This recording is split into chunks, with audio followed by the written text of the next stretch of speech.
Welcome back to Highly Respected. I'm your host, Scott Greer, and today we're going to have a fantastic and incredible episode. And this is the last episode before the election.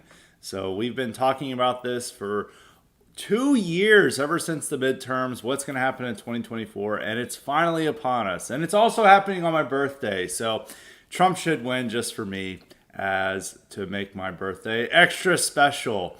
And so hopefully we see that. So obviously today we're going to be talking about the election, my predictions of what's going to happen, and everything along with that. We've got, as you should know, we've got a lot of election questions for today from the Cognitive Elite. But I'm just going to give some of my thoughts on everything leading up to the election for right now. So some things I think aren't going to happen. One, I've been saying this all along, I think Trump's going to win. I think people are maybe a little bit too over optimistic when thinking about the election, because people are just like saying like he's going to win every state. Oh, Washington's in play. He's absolutely going to win Virginia. He's going to win Oregon. There's going to be like a 400 electoral college vote landslide. I don't think that's going to happen. Now, it'd be awesome if it did, but I am not one of those people going to predict that. I do notice the theme of social media about what they're talking about is just like completely over the place. It's this combination of an insane optimism with also insane pessimism. So Trump is going to win all these states by a huge margin, but then they're going to steal the election somehow. Like he's going to win New York and California, and somehow they're going to steal the election, and then it's going to lead to a civil war. And none of these things are going to happen. It's like very funny. It's like my favorite is like Rasmussen, the pollster account, which I don't know how continuing accurate their polls are. I think they were completely off in the midterms. The Republican firms were not correct in the midterms in 2022, which some people will be like, well, we can't trust the polls. But the problem is the mainstream polls from like NBC, New York Times, elsewhere are also showing a very tight race for Trump. And there's a huge white pill I need to talk about, which is why I'm white pilled, before I go and castigate the delusions that we're seeing on social media. There's a massive white pill that came out from the New York Times this week. New York Times showed the candidates virtually tied. Incredibly good poll for Trump to go into an election. If Trump had a poll like this in 2016 or 2020, you just guaranteed he'd win. Came out, looked good for Trump.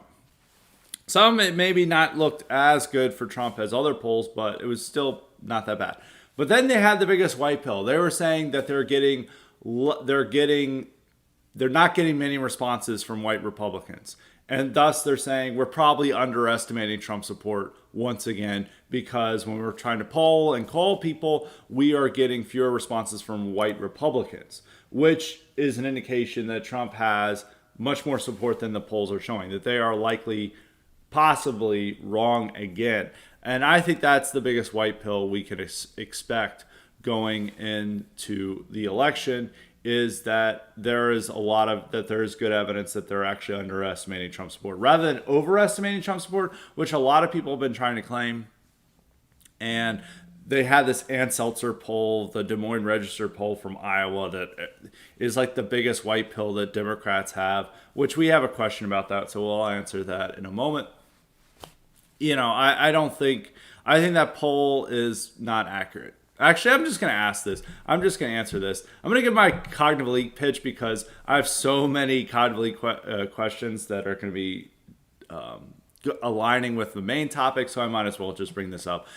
And I'll give my pitch. As a reminder, you too can get the power to ask me questions or suggest guests and topics if you sign up for the Cognitive Elite option at Highly Respected Substack, and that's at highly-respected.com. And make sure to sign up for the mailbag and IQ supplements. That gives you the power to listen to both of them. Those are the two paywalled content that come out every week. The mailbag comes out on Wednesday, and the IQ supplement comes out on Friday. So make sure to sign up for that. And the first question comes from Raven. Raven asks, Scott Seltzer, Iowa poll. Is it over for Trump? And no, it's not. I think it's just completely inaccurate. One, it's like this is the only poll showing that is like incredibly good for Democrats, and it's a complete outlier.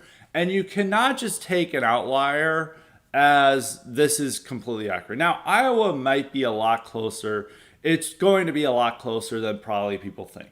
In some of these states that have been battlegrounds in the past, which is like Iowa, but also Ohio and Missouri, Ohio and Missouri are probably going to go double digits or close to double digits for Trump. He doesn't really have to worry about those states. Iowa might be bucking that trend just because of the particular people who are in Iowa. It's Midwestern nice people. A lot of these Midwestern rural states are not as keen on Trump. They didn't overwhelmingly vote for Trump in the primary. I mean, they still voted for him by a large margin over DeSantis.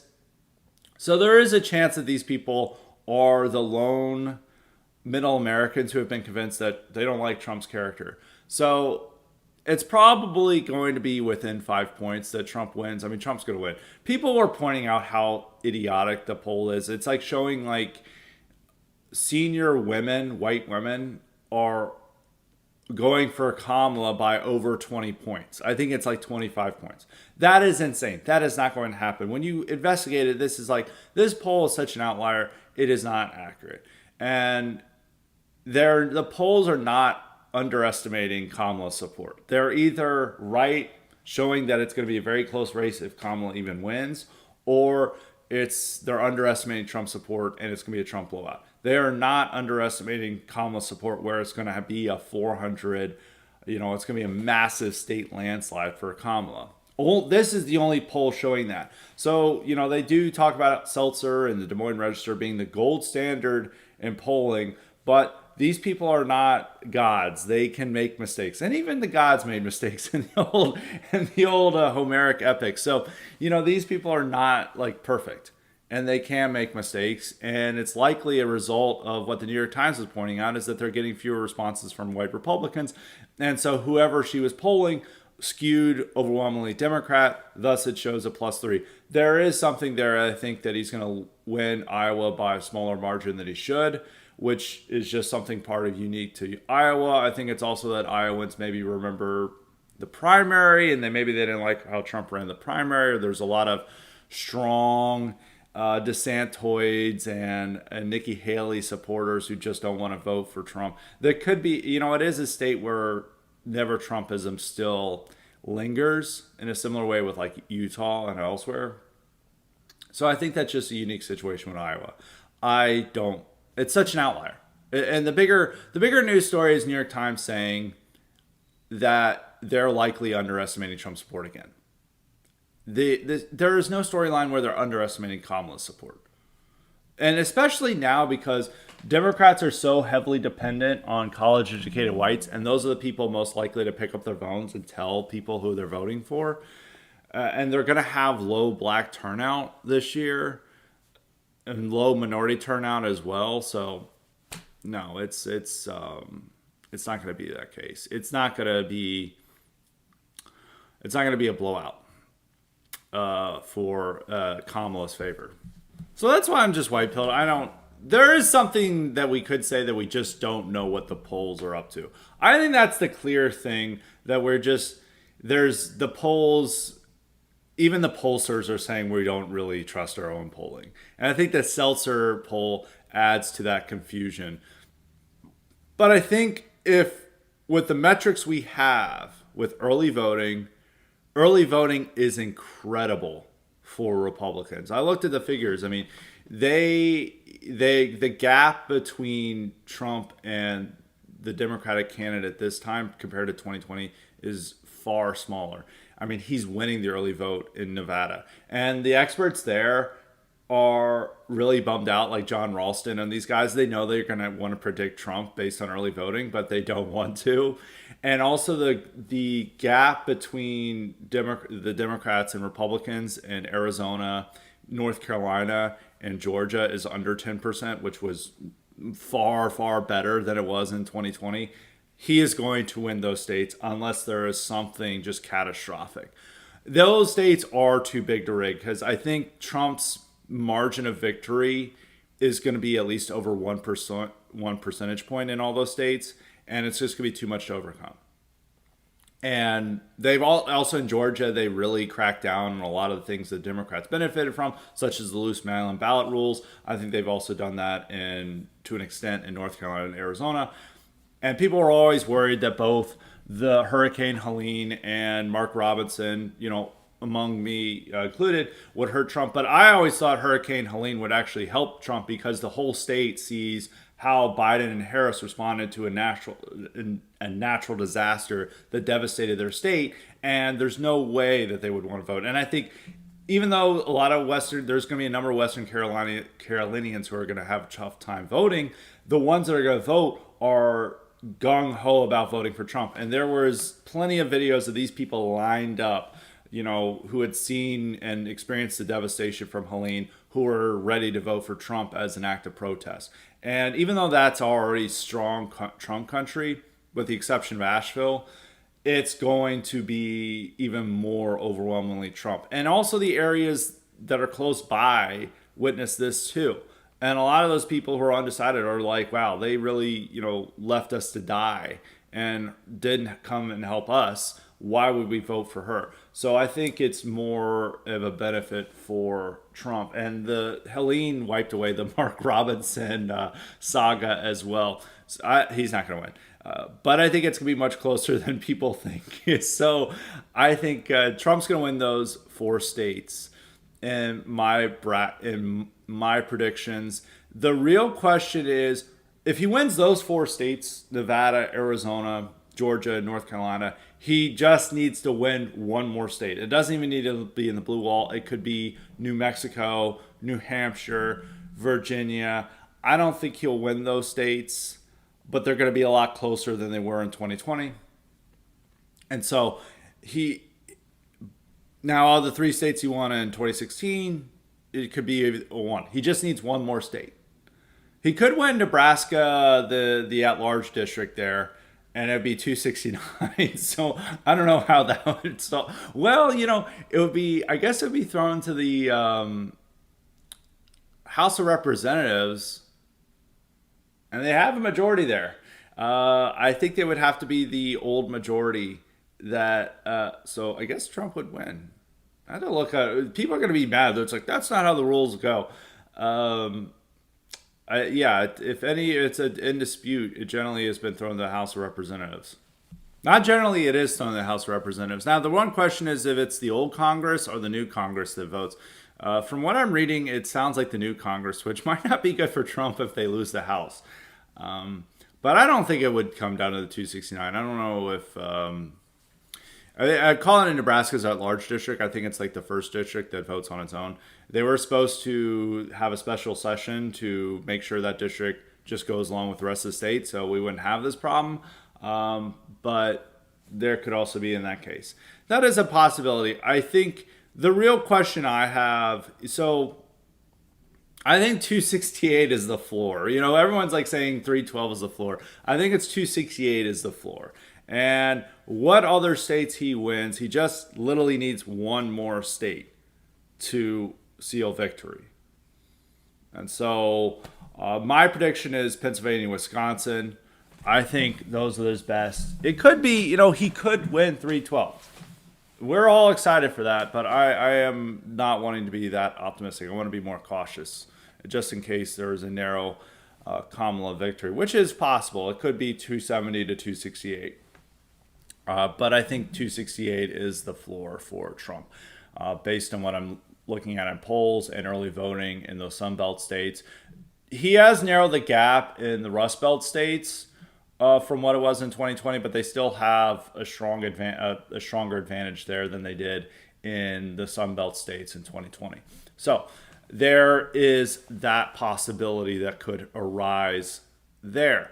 Now, when the election results we're going to know about. I don't think we're going to know about it unless it's a Trump blowout before 3 a.m. on, it'll be Wednesday morning. I don't think we're going to know about it. I don't think we'll know about it until the end of week, under the end of the week, because all these states are saying, "Oh, we might not. It's going to take us several days to count the votes." Arizona said that. Georgia has said that. It's going to take a while. Now, I think Trump is going to win Georgia by a pretty sizable margin. That I think that the AP will call it Tuesday night, unless things are going bad for Trump. So if Georgia, even though to count the full results, it's already been called for Trump, we might solve this issue. And it's even could be the same in Arizona. While they're going to have all these ballots out there, Trump has such a strong margin that they call it by the end of the night.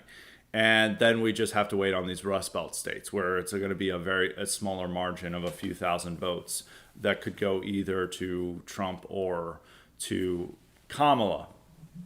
So most likely we don't know the results before by the time we go to bed on Wednesday. Even if you stay up till the sun rises, I don't think you're gonna know the election results. Now it'd be, if we do know the election results, it was a Trump blowout. So that's awesome. That's going to happen. So I predict that, and then other predictions.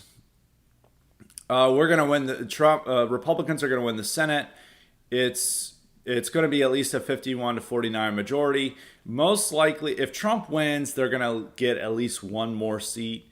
If not, depending on how much the margin of victory, he could win up to, along with Sheehy and Montana, they could win, 4 or 5 other seats, because there's competitive competitive Senate races in Pennsylvania, Ohio. Ohio is probably the most likely after Montana to gain a seat.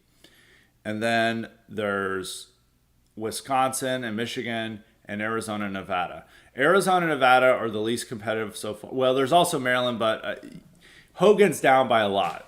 So I don't think, and we don't really want Hogan to win, because he'd be terrible if he went into the Senate. Kerry Lake is down by the most. I don't think Kerry Lake's going to pull it out, but I don't know. What voters are there as a Trump Gallego? It might be such a good result for Trump that it carries Kerry Lake into victory. I think it could also be the same in Nevada, where Sam Brown is carried into the Senate simply just by how well Trump performs. And I think it's also could be the same case in Ohio, which I think is why Moreno is the most likely after Sheehy and Montana to win.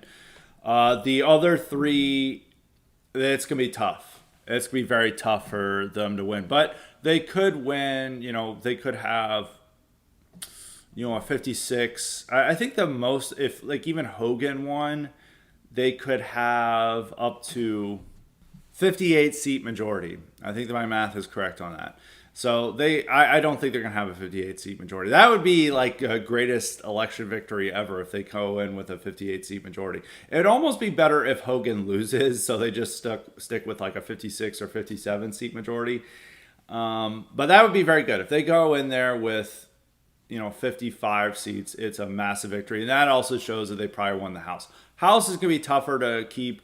It's completely up in the air. Democrats only need to win 4 more seats to gain a majority, and they were given 2 seats in the South. Both Alabama and Louisiana were ordered to create a second black majority district, so that's obviously going Democrat.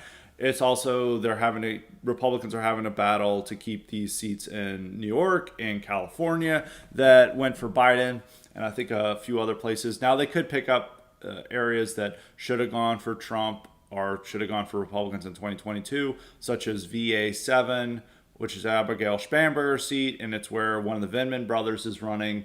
I think there's a seat in North Carolina, a seat in Ohio. There's a few other places that Republicans maybe can catch a pickup there to make up for the 2 black majority districts. And so if they keep those districts in New York and California, and then they pick up, a few of these seats that they should have won in 2022, they can make up for it. But if they even if Republicans have a big night, the House majority is going to be very small.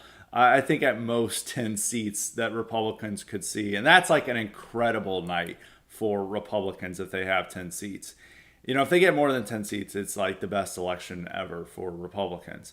But it's going to be probably 5 to 10 seat majority. It might even just be a 1 or 2 seat majority that they have if they keep the House. Even if Democrats win, they're going to have a very small majority. That's my prediction, is whoever wins the House is going to be a razor thin majority that they go into the next Congress with.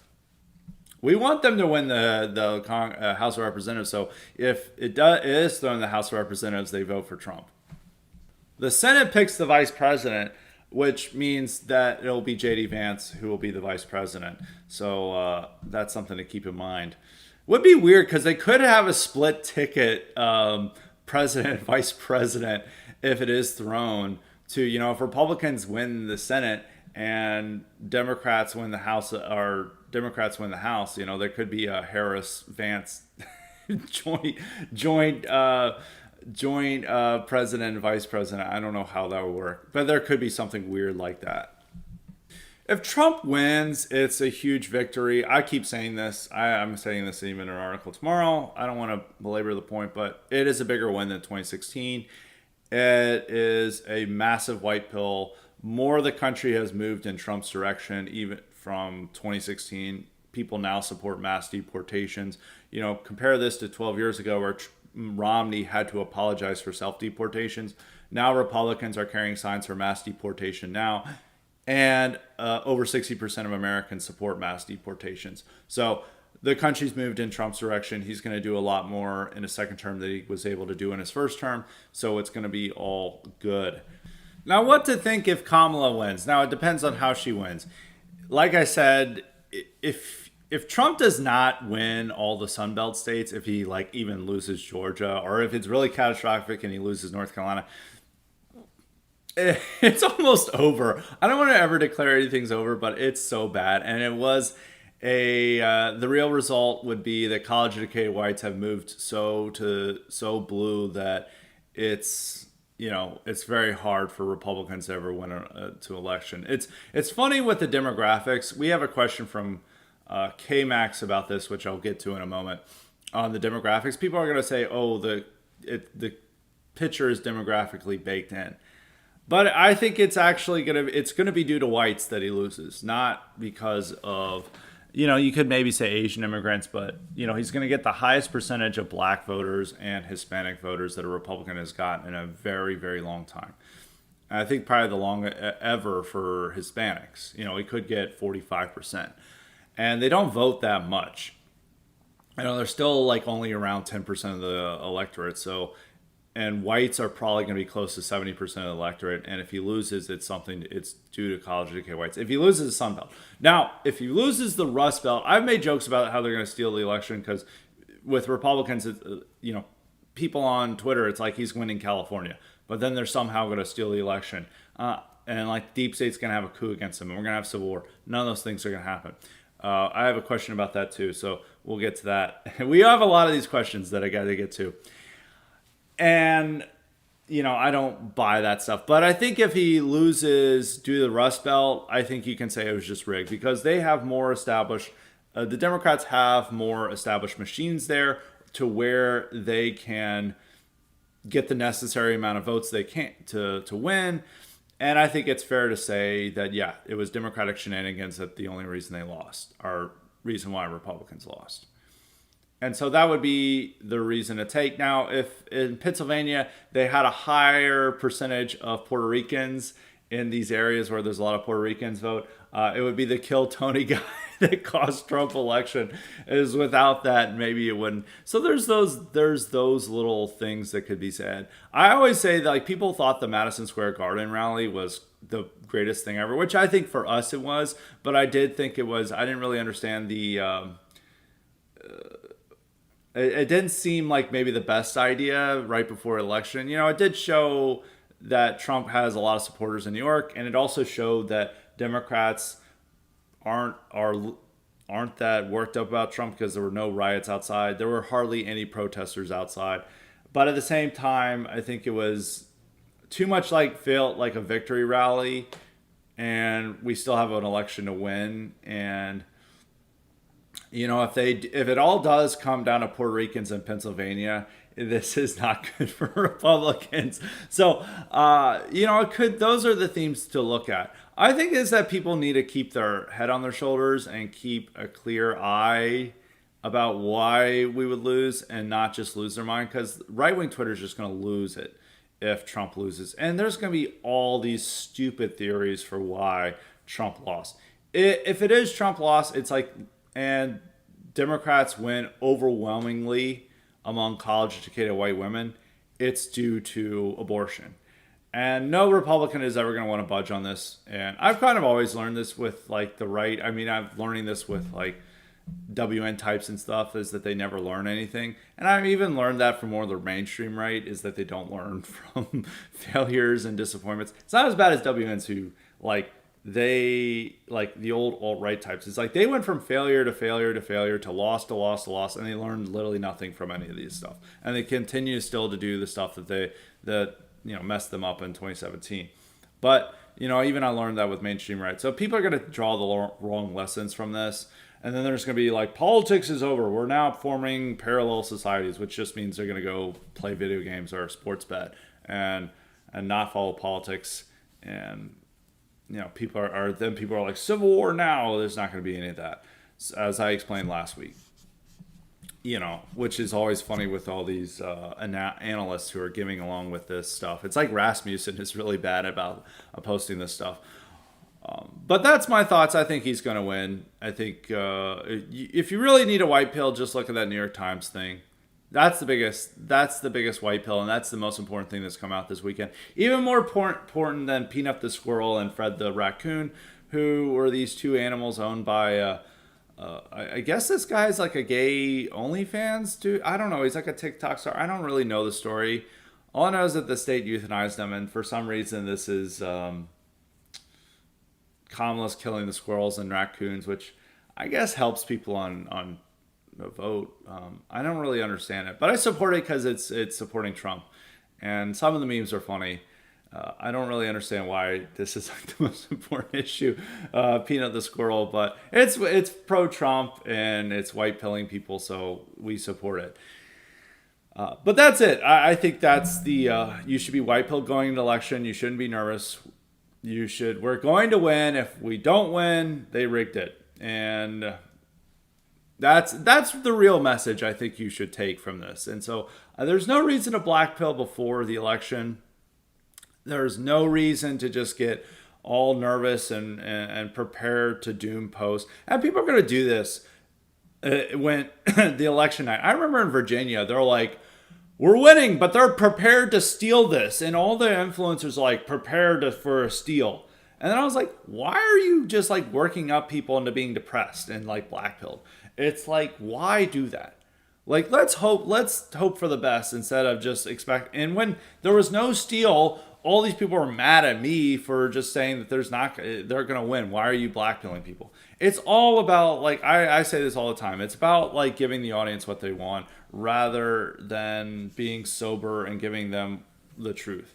And that's even the same stuff with the Civil War stuff. It's like the audience demands it. They demand the two things. They demand that we're going to win by a lot, and also they're going to steal it so we can have Civil War, and which none of these things are going to happen. So, but that's all negative energy. We want to focus on the positive energy, and Trump's going to win. And that's how you should think going into this election night. And you should be white-pilled. Things look far better for Trump than they did in 2020 and 2016. And so I'm far less nervous about this than I was in 2016 and 2020. 2016, I predicted Trump was going to win. I predicted both times he was going to win publicly, and so I put my name to it. And I had to suffer the consequences for it. That's always like these people are like, oh, where was your prediction? It's like you don't have any skin in the game. I put my skin in the game both times. So, I put my reputation on the line with this stuff. Most people don't, and then they just pretend that they're geniuses when they're predicting that California is going to go red. Any case, like I said, negative energy, we're on all positive energy, and so he's going to win. And that's how I think you should look into this election. If he doesn't win, we're going to need to look at why he didn't win and then take lessons from that. And I think we're going to need to take right lessons from that. But that's going to be a topic for the mailbag and the IQ supplement this week, and things post Tuesday. So and for the rest of the month, if that happens, if he wins, we'll analyze that. If he loses, which I don't think will happen, we will cross that bridge when we get there. Right now, I think the only thing the conclusion is like negative things that I do see. Last bit of a negative energy before all positive energy is that we are doing horribly among young white women. This is just across the board. I'm even hearing stories of like guys that were in fraternities in the South and are conservative and like Trump, and their wives who would have otherwise been conservative and voting Republican 10 years ago, they're instead filling out their mail-in ballots for Kamala. Which is like the funniest thing is like this ad I saw is that they have like warning women that they can hide their vote from their abusive Trump supporting husband. It's the opposite. It's more like they're, especially among millennial women, it's like, hand me your mail-in ballot. And then it's like all Democrat. It's like, good, you get good boy points today. And that's like it. I don't want to go on too much at this point, but I'm going to give it to. It's so funny, like with social media, right-wing social media, how they imagine marriages are. It's like they've got you're red pilling your wife, and she's so docile, and you're in total control, and blah blah blah. And it's like most of these guys are not living that lifestyle. They live in mortal fear of their Filipino wife, and that they have to hide their vote from her on election day. But there's like even just the white women. This is like the fifth or sixth time I brought up the Owen Schroyer video, but I think this is the most important video of the election. Is he goes to University of South Carolina. He interviews these normal girls who all look like they're in sororities, who would have 15 years ago either not been voting or been like, oh yeah, I guess I'm voting for Romney. That would have been 15 years ago. That would have been 12 years ago. And now they're like, oh yeah, I'm voting for Kamala. I'm like, why? Like abortion? And Republicans are seeing this, and then they're like, it must be Trump that's responsible. And it's also like young conservative women are contributing to this, because it's like last week, EV Magazine was like, we need to get Trump to reach out to young women, which they have the complete opposite message of what young women want to hear. It'd be alienating people, because they're like, are you going to look into ways of banning birth control? Which you can think about that or support that, but that is designed to get all these women to vote for Kamala. And so it's not worth it. Like what conservative women want to hear is the complete opposite of what all other women want to hear. They want like full-on abortion ban and ban on birth control, and also arresting men for not proposing after 6 months of dating, and also arresting incels for playing video games. They're completely insane. Like they are single-handedly destroying Republican chances of winning victories, and it's due to them, and they're alienating us from other women, which maybe they want. So I don't know. But I think it would be the woman factor that they win, and it's like we're doing so poorly among college educated whites and women in particular, and a lot of contributing this is abortion and the status appreciation or how status perception of Republicans among the general population. And it's gonna be tough to solve this, and we need to work on this, but I don't think commentators are going to say this. So we will see when that cross that bridge, but back to positive energy, we're going to win. So now on to the other questions that we've got. We've got a lot of great questions today. So I will go to let's see. We'll just go through K-Max's questions. The rest of them, he's got one that's about the breakdown, and then two quick questions that I can answer. So his question is, I want to predict the racial breakdown of votes and see if you agree with me. I will give a slight range. 60 to 62% of white voters will go to Trump. 40 to 45% of Hispanic voters will. 40% of Asians will. 10 at most. 15% of black voters will. Is this what you would guess, and is it enough for victory? Due to abortion, I predict white women will be 50-50 for Trump-Harris, and all other races, women far less for Trump. Scott, do you think this is overblown, and what are your racial breakdowns of the vote November 5th? If Trump gets 60% of the white vote, he wins in an insane election landslide. Like, he would win the popular vote by a lot, but like a lot relatively. Like if that's his breakdown, he would win like the election by like 4 or 5%. that's not going to happen. He's not going to get 60 to 62% of white voters. He's going to get around 55%. With the exit polls here, CNN's exit polls in 2020 had him winning 58% of the white vote.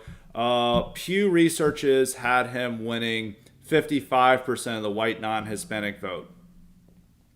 And he actually, according to Pew's, are probably a little bit more accurate. Pew had him only winning 54% of the white non-Hispanic vote in 2016, but there were so many white voters voting third party, and I think they had a much lower black turnout then. I'd have to look at this again, but so he was able to squeeze out a very narrow victory there due to all the third party votes.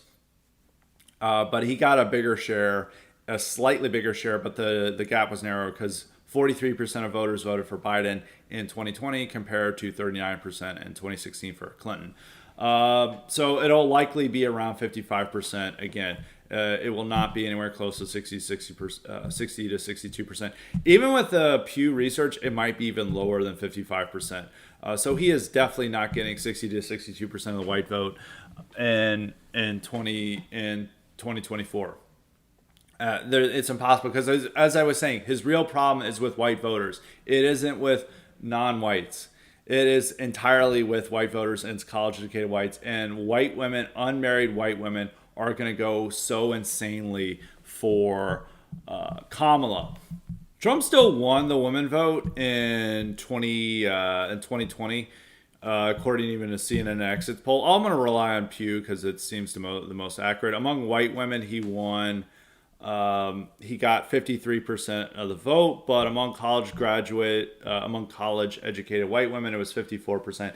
And probably among Pew's polling, it was probably even higher. And I've seen polls where white women or unmarried white women, it was like 69% for Biden. So it's like insanely high. And that demographic is growing. It's going to be that high. So he'll probably will lose.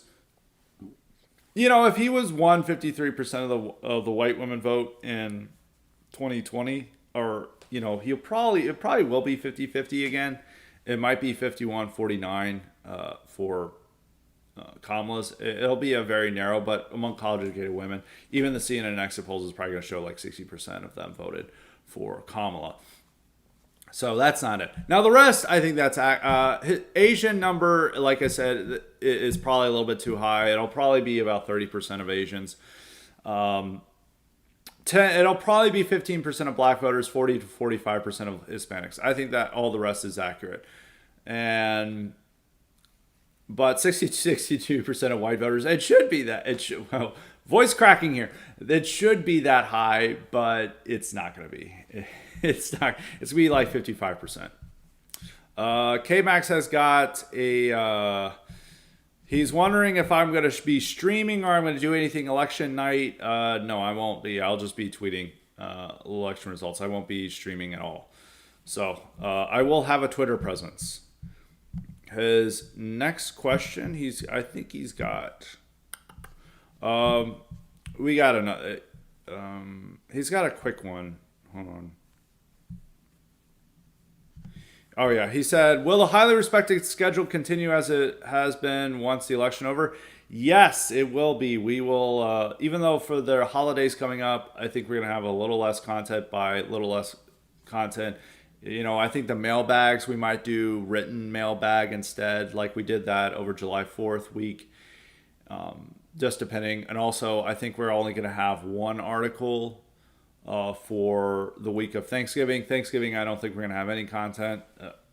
We might have content for Thanksgiving, and it'll probably be the same for Christmas and maybe New Year's week.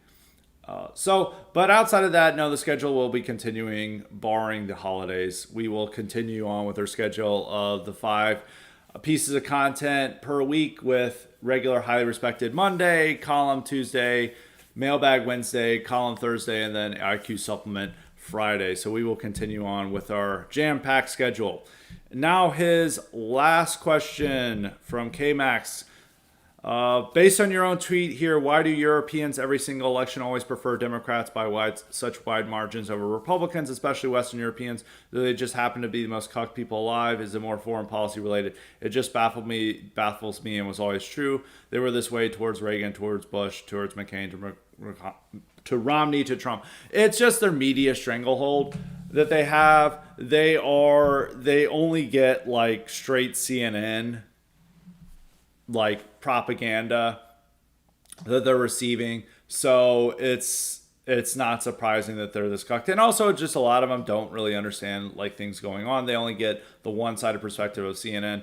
It's why they all like thought George Floyd was the worst thing. They only heard one side of it. It's the same with a lot of other Trump scandals, and a lot of them are just like, Trump is uncouth and could be a dictator, and so they legitimately believe that. The one white pill from this is that Italy, I can understand them not wanting Trump because of just how the perception would be. He's a very American figure, and they would just like, why the hell would they ever vote for somebody like this? But I think them preferring Kamala is the bigger problem, which is why the one white pill is that Italy, it's still less than a majority that wants Kamala. It's only 46%. So Italy is the one white pill from that, but the rest is like terrible. It's just the media coverage they have. I don't think it's an issue thing. And what they only get like the MSNBC, CNN perspective, and thus they think that Trump might be a dictator. And also they just don't like the WWE wrestler vibe of Trump. It's very unappealing to Europeans. That would be that's my answer for why it's the case for that. So that is K-Max's questions. We've got other great questions coming up. We can get to them. We will now go to Dollar Bill. Dollar Bill asks, he's a Civil War related question. He says, if this overlaps with all the Civil War stuff, apologies if it overlaps with all the Civil War stuff you talked about last week, but if Trump wins, could Democrats do their own version of January 6th? And what would that look like? General Milley launches a third world style coup attempt with tanks in the streets. Well, he's no longer Joint Chief chairman, so that won't happen. Kamala's role as vice president refuses a certified election result and declares herself the winner. They could do that, but they're not. They're not. I think in 2020 they would have tried to do their own January 6th, and they were planning to do it. This time, I don't think they're going to do it. They've already indicated they're going to certify. There's not really... Democrats have been resigned to that they're going to lose this race since the summer. They got a brief boost when Kamala replaced Biden, but they've kind of already accepted it, and they're just like, whatever. And they know they can't mobilize the masses like they could in 2016 and 2020. So there'll be a few people, like maybe AOC, or I don't even know if AOC wants to do it, because AOC is trying to be in a Democratic leader. I mean, but AOC might try to refuse to certify, because I think AOC she might run in 2028, and that might be good for her to be like, I refuse to certify the election. But they also don't want to do it because they'll be like, well, we just were talking about how this is treason to not certify the election. They'll also do the rules they passed to punish Republicans for refusing to certify the election. They passed new rules that basically they're forced to certify it, whether they like it or not. And so they're screwed in that position. They theoretically could do this, and if they wanted to, they have more of the power to do so. But their opportunity to do that was in 2020, which they didn't have to. And now in this election, they don't really have the feeling. They can't mobilize the masses. Their Democratic leadership is just like, whatever, we're not going along with this. And Biden and Kamala are just not going to. They're just like, whatever. Here you go. Which is going to be funny. They're like, he's going to be a fascist dictator if he becomes president. And they're like, oh, well, here you go. You're now president. They're not going to do this. If you'd asked me in 2020, I would have said, yes, absolutely, they're going to try. Now, whether they had actually succeeded, that's another question. I don't know. It would have been a J6, but more serious.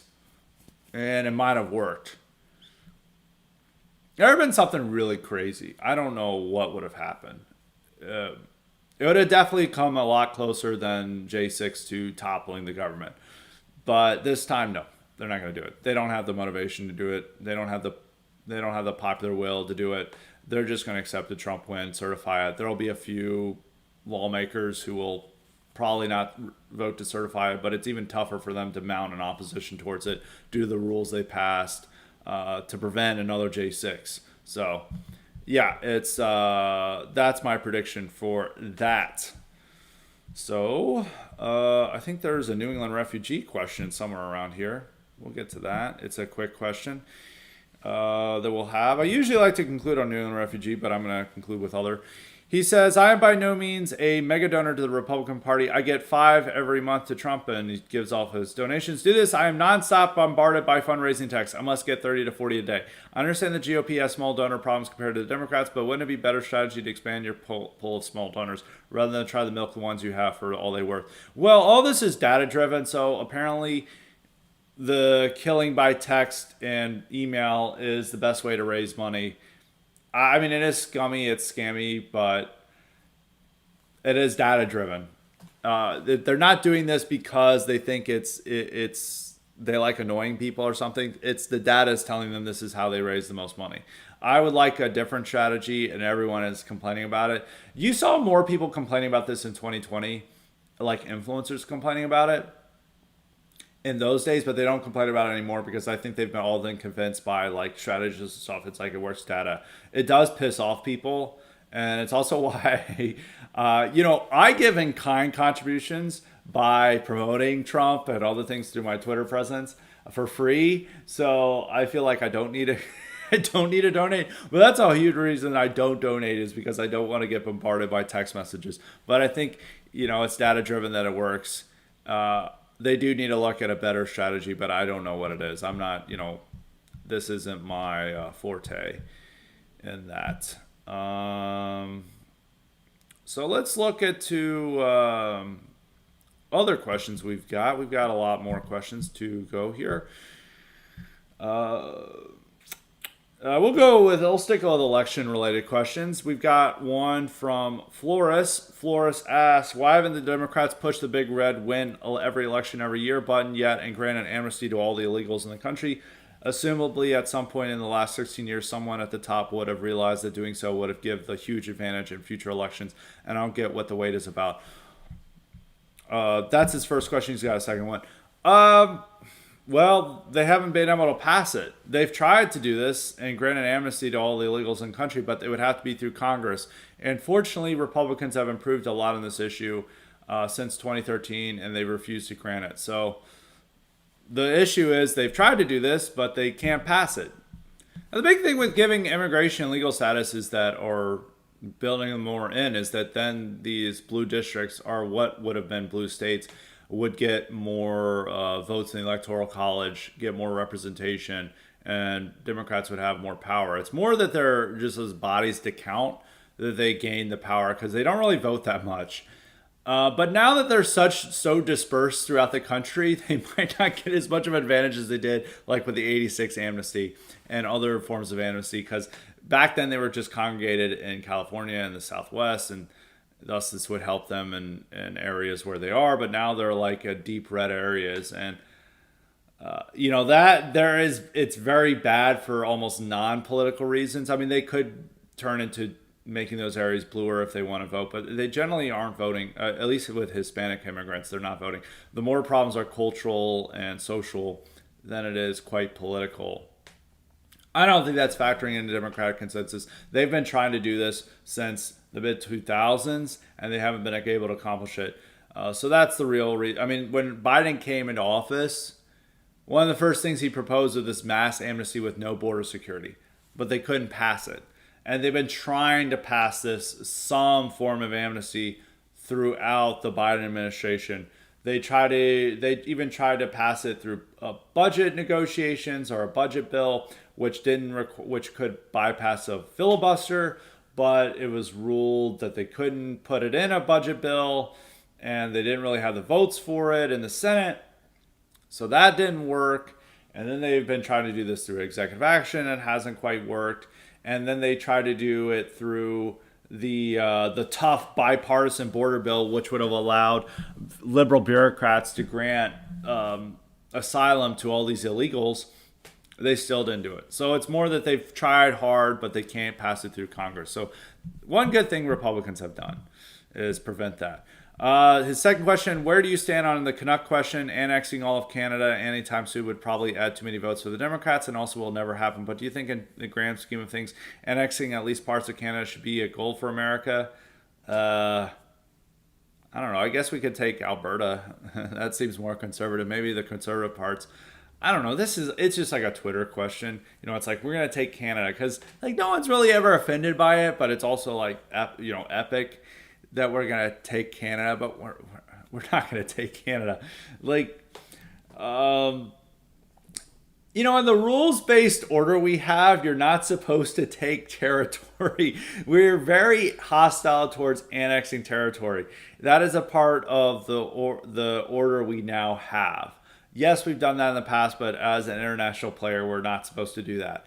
And that's why we're livid over Russia violating the territorial sovereignty of Ukraine. And also we're like, China can't take Taiwan. Now, even if these happen, America is going to be wanting to say, well, we can't, we're not taking Canada. Because then like the rest of the Americas would be pissed off that we're taking parts of Canada. Then Mexico might worry, and then they might move into the China camp to protect their territorial sovereignty. So it probably would not be good for us. And what will we gain by taking Alberta? Also, Canada is like a vassal state to us, even though they base their identity on being not America. Like, why are we going to conquer a vassal state to us? Like, yeah, the conservatives there are pwned all the time, but why are we going to like help them out? Like, they're really annoying. I don't want to help out like Rebel News, like Rebel Media. They spend all their time complaining about like Trudeau's like blackface, and then they complain about getting arrested by the state for protesting, and then they were like demanding like the government then arrest Palestinian protesters, like even more so than American conservatives, and they're actually getting arrested by the government. So it's the Canadian conservatives. So no, annexing the country just to benefit Ezra Levant and all these other guys, I have zero interest in. They would just add more Democratic voters. It would also hurt America on the world stage to do such an action. And people are like, oh, we don't care about the world stage. But it's like, what do we gain by annexing Canada? Like, I can understand like taking the oil in the Middle East. They have oil in Canada, but they're a vassal state to the American empire. We don't really need to annex them. The point of having these these like states that we tell them to jump and they say how high is that we don't need to annex them. So it's not like people do this meme because it's like something edgy, but it's not really edgy because you're never gonna get fired for saying like we should take Canada. So there's that question. Renon has a quick question. He says, here's a question for the podcast. What is your opinion on and advice to college kids about drinking and partying? What's your advice to college age men? I know that's not your thing, but what would you advise young women attending college? And also, what should college age men be expecting from their female colleagues? What is an acceptable or desire? I don't really know answer that question. I should have followed up. Is like, what do you mean by expecting from the... You can ask for the mailbag for that part of the question if you need me to follow up or not. What is my opinion on drinking and partying? I don't know. It's what college kids done. They've always done it. So I'm not opposed to it. I did that in college. I just need to do it responsibly. You need to avoid hard drugs. That's my advice. And weed. But drinking and partying is fine. You just need to make sure... the real question is being Me Too'd or accused of sexual assault by women. Because it's like, oh, we got drunk and now I regret this. You just need to make wise decisions. The problem is it's a lot to expect a drunk 19-year-old to make wise decisions. Advise young women attending college. I don't know. Like young women, I don't really have much advice for attending college because it's their purview, it's their domain, and things are a lot different from when I was in college. Even the gender gaps widen, and the men have gotten a lot weirder, and the women have too. But all these women now complain like, I can't find a good man. I can't find a good man. Where are the good men? I think women probably should be more careful about drinking and partying than the men. That would be my advice on this question. And I'll let Renone have a follow up on what do you mean college age men should expecting for their female colleagues. What is acceptable or desirable behavior?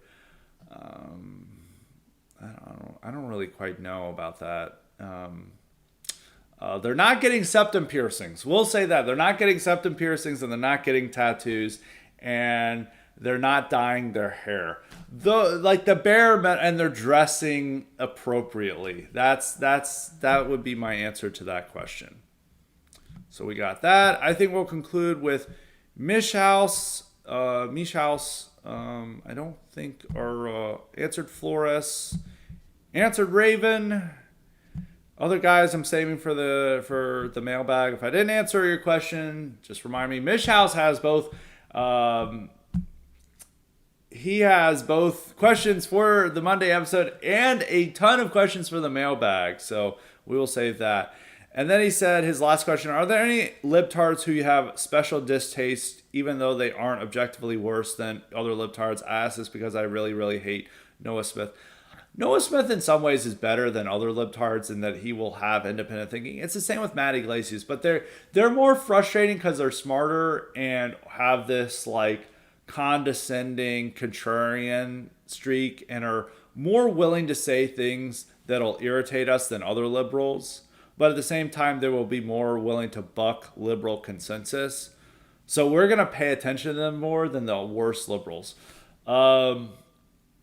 I think the never Trumpers irritate me more, like Max Boot and Jen Rubin and those types are more odious because they have this past of saying all these ideas and then they pretend that they never said these ideas. It's like Bill Kristol is now like, oh, abortion is a sacred right when in the 90s he was like, Roe v. Wade must go, we must ban abortion. And then they all pretend that they never said this. Like stuff like Tim Miller.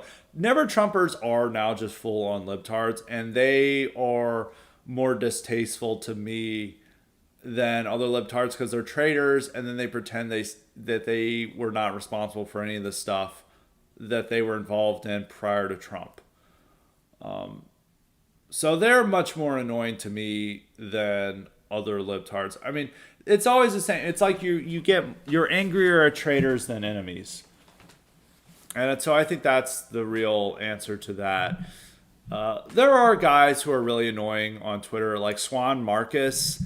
But Swan Marcus is designed, he's not important. He's just an account. He's designed to agitate us. There's all these accounts out there that are trying to agitate. The Radfems and some of these accounts, their whole purpose is just to poke us in the eye. Hanania does this too. But Hanania is at least trolling, and I like a lot of Hanania's other posts. But then there's guys who are just solely dedicated to annoying right-wingers, which is like Swan Marcus, who was a right-winger, but now, due to the fact that he prefers annoying right-wingers more than he does like advocating for his own views, he just dedicates himself to that. So those would be the most annoying people to me. And that would be it for this highly respected election special. We're going to have terrific content for this White Pill week, the Liberation Week, where Trump wins and returns to the White House. So be on the lookout for that. We got great content coming up this week. Mailbag might be delayed by coming out later in the day, depending on what's going on in the election. Because I don't want to be like, we're going to win, and then they call it for Kamala. So that's the only thing to look out for, but everything else will be on schedule. So look out for that. So until next time, stay respected.